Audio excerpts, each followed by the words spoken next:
Before getting to our important discussion this morning, let me provide a brief update on Operation Epic Fury, which is a very good name, as it turns out. That was the name. They showed me 20 names. Sir, what name would you like? I didn't like any of them. And then I get toward the end, I said, you got to be kidding. What? Operation Epic Fury. I love that name. And it's very appropriate for what's taken place, if you know, in Iran, because we knocked out their Navy, we knocked out their Air Force, we knocked out their anti-aircraft, we knocked out everything. And we did it with fury, actually.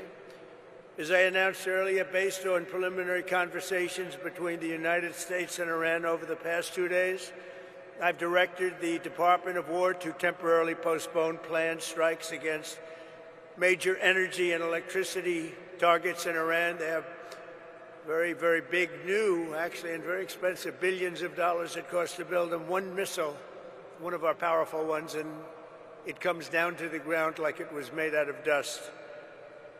But to determine whether a broader agreement can be reached, we've had very good discussions, very, very good discussions. And you have to understand, I know my whole life has been a negotiation, but with Iran, we've been negotiating for a long time. And this time, they mean business. And it's only because of the great job that our military did is the reason they mean business. They want to settle, and we're going to get it done, I hope. So hopefully this will be possible, but no matter what, we'll ensure that Iran never obtains a nuclear weapon. They can't have a nuclear weapon. They would have had one if we allowed the Obama deal to stand. That was the Iran nuclear deal, they called it. They would have had one. Marcia III. Well, I tell you what, Martha, we would have nuclear weapons up there when, would you say, 2 years ago, 3 years ago, or 4 years ago? We would have been in a position that nobody wants to be in. We won't allow ourselves to be in that position. Over the past 3 weeks, the United States military and our partners have been decimating Iran's military capabilities with overwhelming firepower, skill, lethality, and force, and we're destroying their ballistic missiles and drones programs with launchers down by more than 90%. We're hitting their launchers at a level that nobody even thought of before, 90%. They can't launch them, and they don't have very many of them, because most of them have been annihilated. But we've annihilated their defense industrial base, eliminating their Navy. We had 158 ships that down. I said to my people, why didn't you capture the ship? I said, were they good or not? They said, they were great, sir. So why didn't you capture it? We could have used them. They said, it's more fun to put them at the bottom of the sea. But they're not there anymore. So we eliminated their Navy, Pete, right? And that's gone. We eliminated their Air Force. We eliminated all of their air defense, everything. We eliminated everything there is to eliminate, and we eliminated them. We eliminated their leaders. We had the first set of leaders. They're gone. Then they met, 88 people met. And it's sad. I mean, it's sad they couldn't have made a deal. We could have made a deal with them a long time ago. Then the second set, 88 people met to pick a new leader, and they're now extinguished. And then they're meeting again, but now nobody wants to be the leader. It's one of the few political jobs that nobody wants anywhere in the world. Nobody wants it.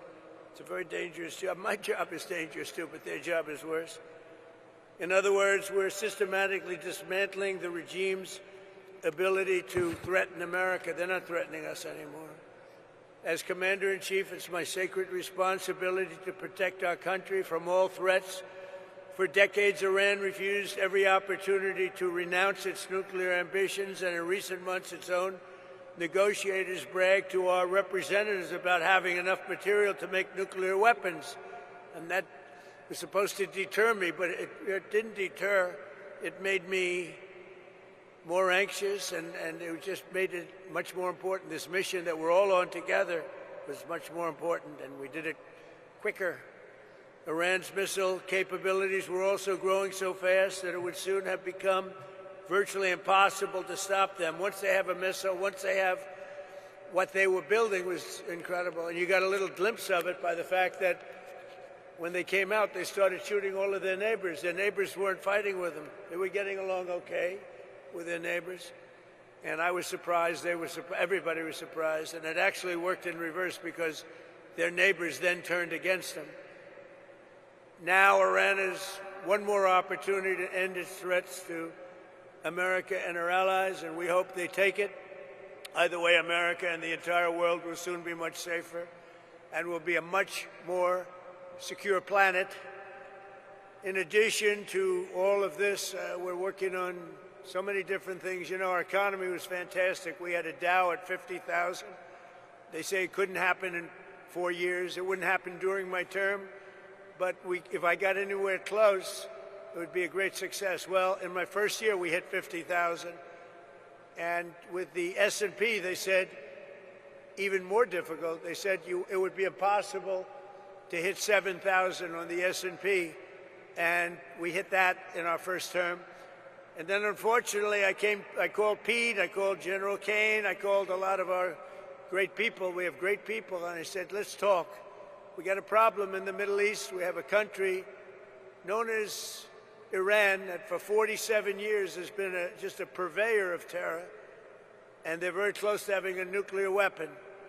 We can keep going and get that 50,000 up to 55 and 60. There's no end. Or we can take a stop and make a little journey into the Middle East and eliminate a big problem. And Pete, I think you were the first one to speak up. And you said, let's do it, because you can't let them have a nuclear weapon. So we are now having really good discussions. They started last night, a little bit, the night before that. And I think they're very good. They want peace. They've agreed they will not have a nuclear weapon, et cetera, et cetera. But we'll see. You have to get it done. But I would say there's a very good chance. And it began when I said that we were planning tomorrow on shooting down some of their power plants, and we're going to hold that up. Hopefully we won't have to do it.